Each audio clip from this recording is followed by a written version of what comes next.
you find yourself in cold, suffocating darkness. There is a familiar weight in your hand. A lantern. It sputters to life, and the world shifts into focus. A staircase spirals endless. On every landing stands a door, each one stranger than the last. Some are clear, made from glass or audra.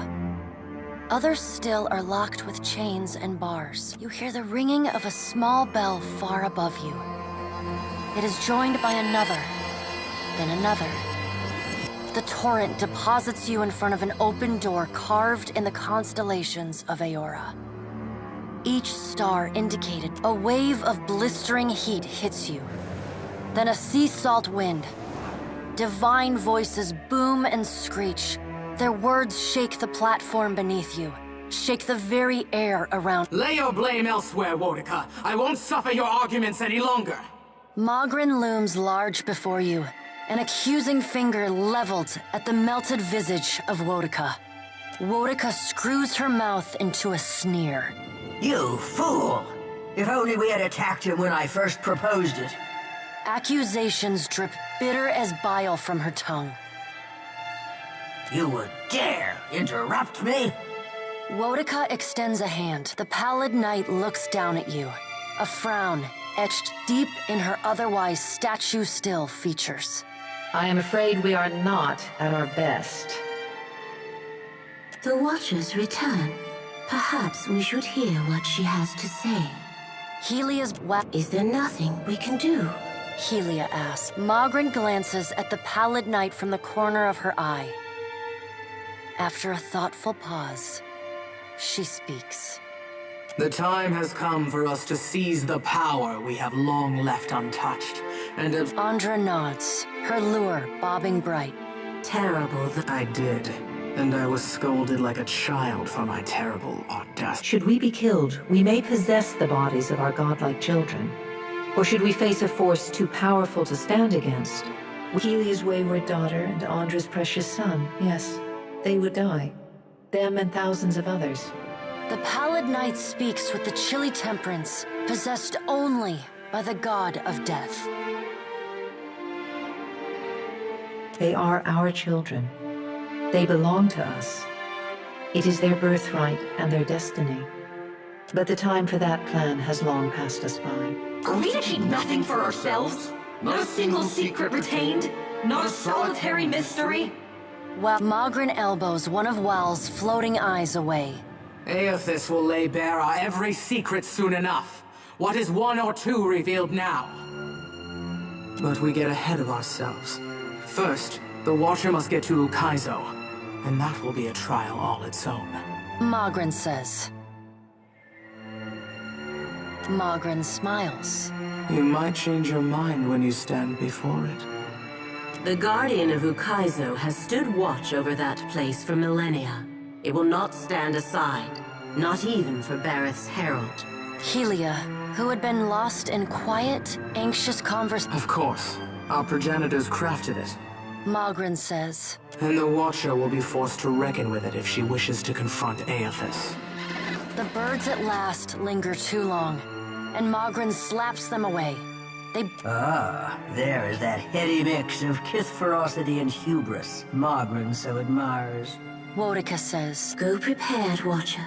The Guardian will not stand aside, not even for the Herald of Bareth. Helia says. Where's the challenge in that? Mogren's black teeth shine. You met my challenge at the Searing Falls without hesitation, after all.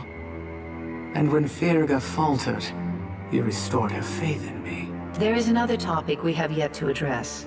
Tell me, Watcher, where do you stand? The pallid knight... What do you think of Aethys' scheme to destroy the wheel? The pallid knight asks.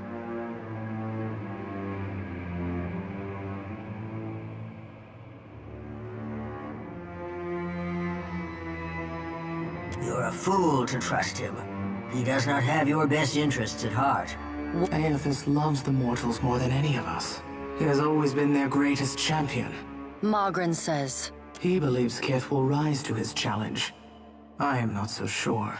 but I look forward to watching them try. Magrin says. He found our blind spot and exploited it admirably. By the time we even had a hint of what it was he intended, it was already too late to stop him. If we still had our bodies, we could oppose him. Do not lay your blame on me. We set them aside after I killed Abaddon, it is true, but you did not fight the decision then. Andra says. She turns her back on— What if Aethys is right, and Kith succeed in rebuilding the wheel? What then? Andra asks.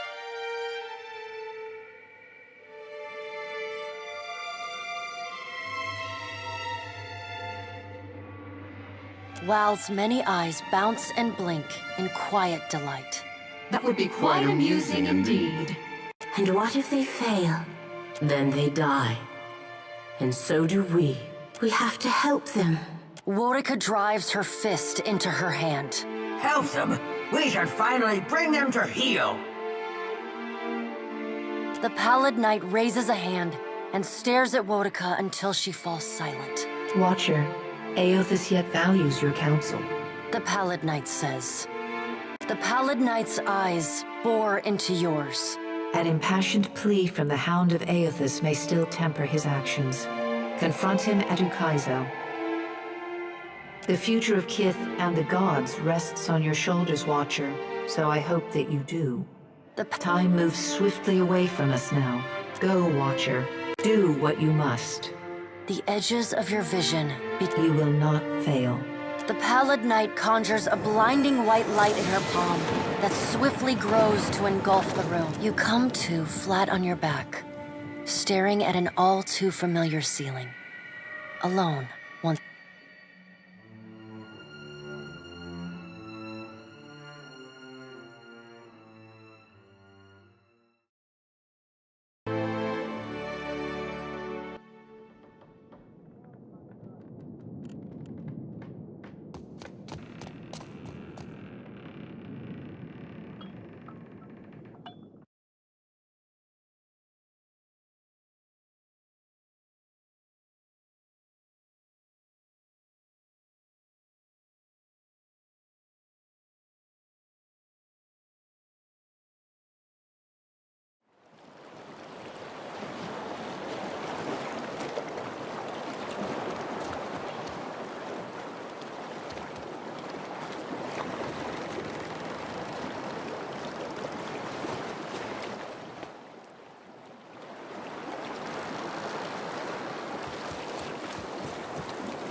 One more time, Bella.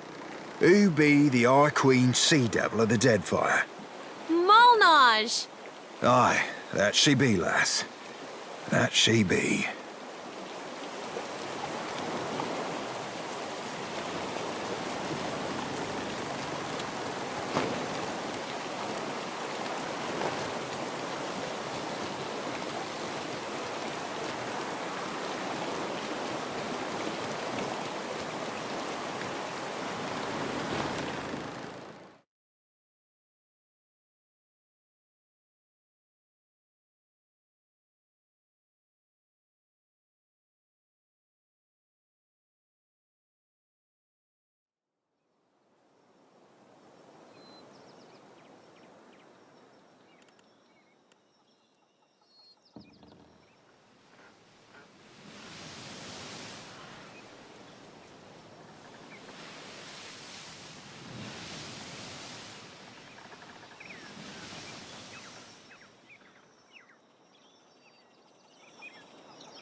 Whoa, that's, where would you even stab something like that? What manner of creature is this? Madiko. Is that some kind of animat? Stay close, Ishi. That's one heavy bird. So alone. Never alone. As Kaizo preached. We're the gates of Kaizo. We guard the silence of Kaizo. You are a disturbance. Aelthas has disturbed the bones of Kaizo. The old pacts permit him to pass.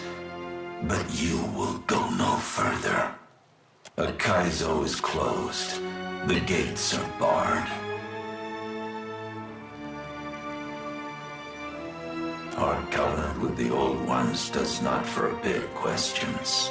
The living were meant to forget Kaizo. Nothing can be gained of remembering it. You chose death when you set your bearing, traveler. Prepare yourself.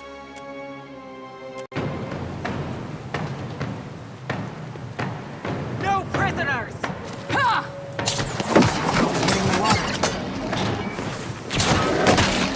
Still got it.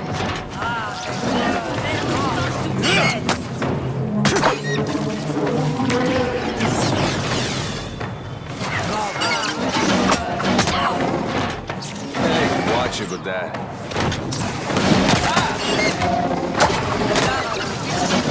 I need something sharper.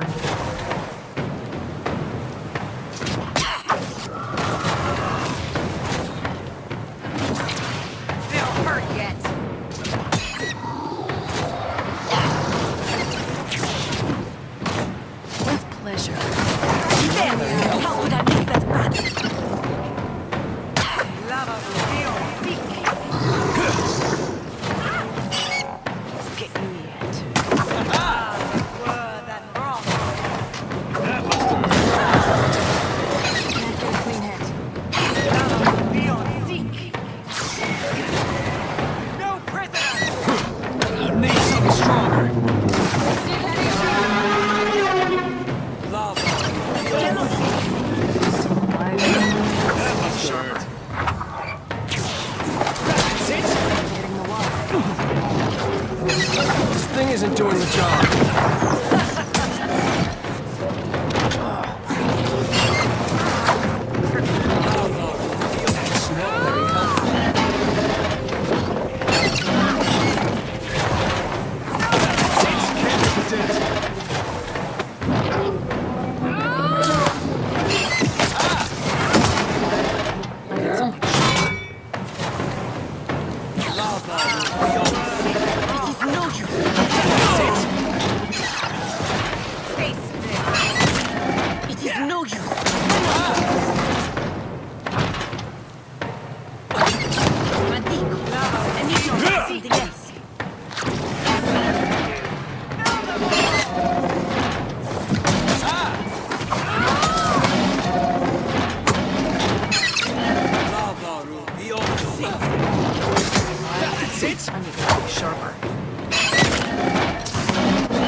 by my hand. I need to try to get It's no use.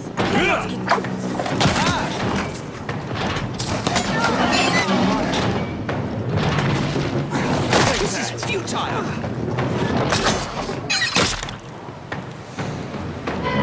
This is futile!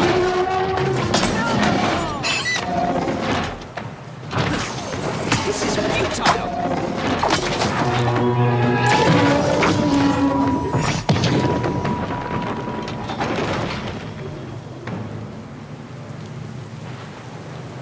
Tell me.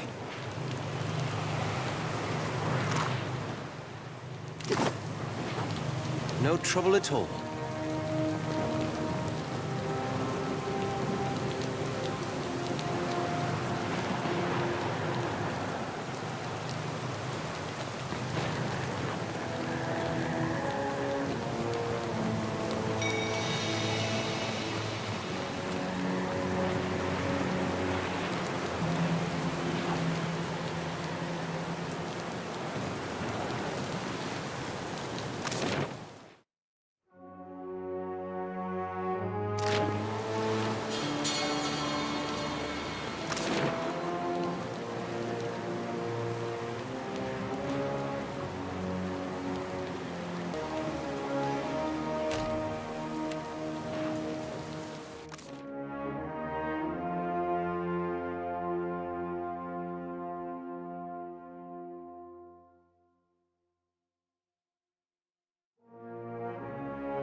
To think, this storm has been here since the Ingwithins left Eora. Little wonder that Ukaizo has been lost for all this time.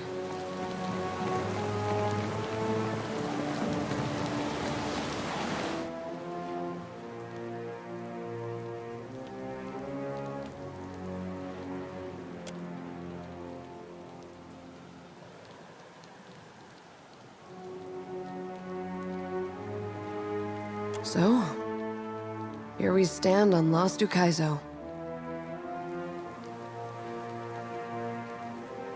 Considering that all the powers of the Deadfire have scrambled to converge on this spot, you can forgive me for expecting more.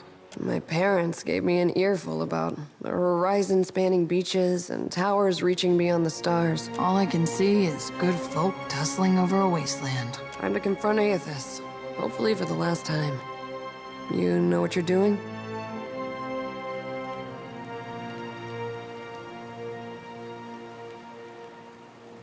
No time to waste then. I'm about as ready to confront a god as I'll ever be. We're doing good work here. Setting foot on Ukaizo is a statement that no one can ignore. You should be proud. Captain, I don't know what's gonna happen to us, but I want you to know that I'm not scared, and I'm glad you're here with me. I know we can, Captain. We're good like that. Go give the green boy a piece of your mind.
The machine controlling the storm winds down.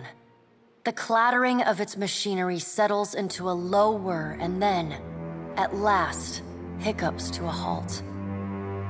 Beyond the tower, the black, roiling clouds of Andra's mortar roll away from the ancient city of Ukaizo, with only a tired sigh of wind to see them off. The bell's ringing is soft, not the clangor and torrent you've grown used to. It calls to your soul, and your soul yearns to follow it. Watcher, your journey nears its conclusion. The pallid night stands before you, her free of your duty to me, perhaps. Soon you will confront Aethys for what will likely be the final time, and you will do so as the Herald of Barroth, the only creature on the face of Eora to whom he will listen. Remember that. The pallid night inclines her head to you, black hair hanging lank in her face. She steps back and cedes the floor to Helia with a small... If Aethys truly intends to go through with his mad plan to destroy the wheel, a generation's worth of souls will be trapped in the in-between. So many would suffer. How can Aethys be so cruel? He cannot just abandon them. Aethys must help the Kith find a quick solution. Abaddon strides forward. Aethys thrust this crisis on the Kith. They did not bring it upon themselves. Their only mistake was entrusting us to watch over them. Who will help them rebuild their world now? Aethys will reveal every secret of the gods. Will Kith be able to change the established order if they have no wonder to inspire them? Aethys must help them resolve this quickly, lest every one of Eora's few remaining mysteries be laid plain. You have misgivings. Good. You should be wary of any help Aethys might offer you. With the wheel destroyed, Kith will tear themselves apart. It is the gods' duty to prevent that happening, lest they doom us all. And as Kith must be ruled, so too must the gods. I say that if Aethys is so eager to throw down the mantle of power and step aside, I shall take my rightful place as Queen of the Gods again. Kith are strongest when they follow our lead, and we are strongest when we lead in turn. United in purpose with the gods, Kith can accomplish things that without us, they could never have even begun. They must be shown their boundaries to surpass them. Kith will not solve Aethys' puzzle on their own. And without an established order to fight against, the bonds that bind them dissolve, and they fight amongst themselves. Scan says, and casts a long look toward Wotica.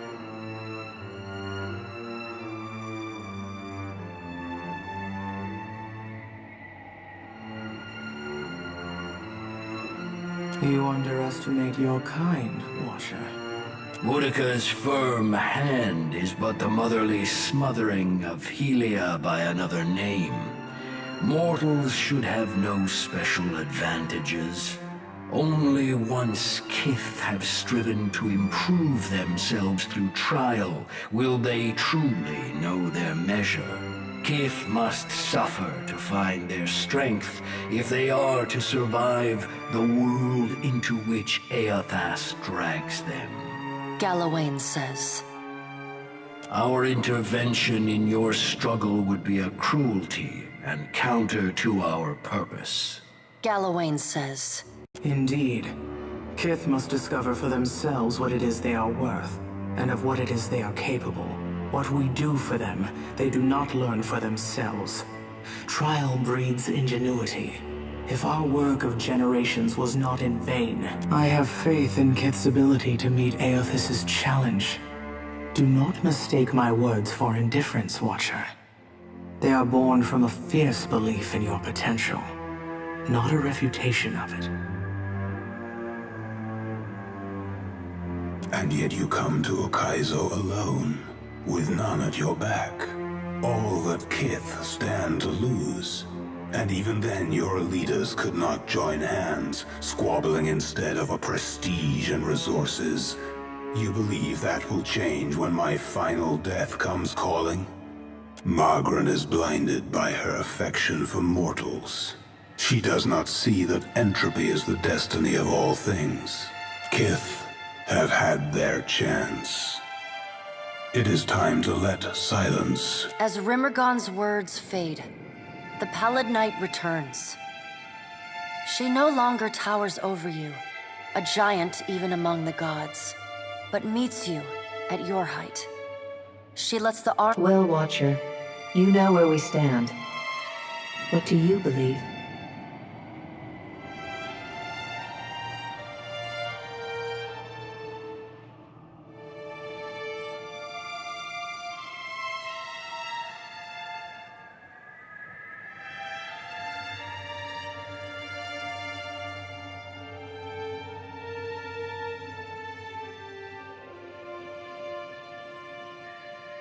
The gods were once Kith, thousands of Kith from long ago, but Kith still. If we are diseased at our core, as you imply, then so too are you. The Pallid Knight says. Now the time has come for us to part, Watcher.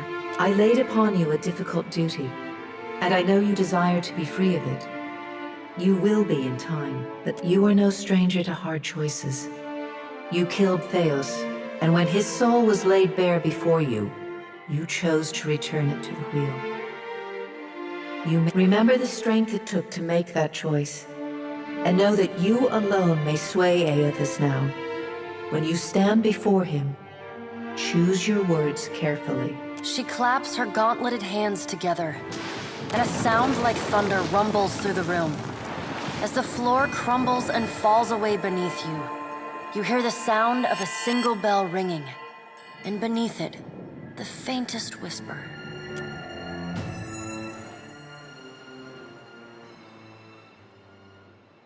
You keep falling asleep on me, I'm gonna have to start walking behind you with a pillow. Oh, by the way, the storm's gone. Also, I think Aethys has ended the world. It seems we're all still here. It is good to see you awake. It seems the storm has passed. If all your missions involve this many head wounds, then I volunteer to set the next one out.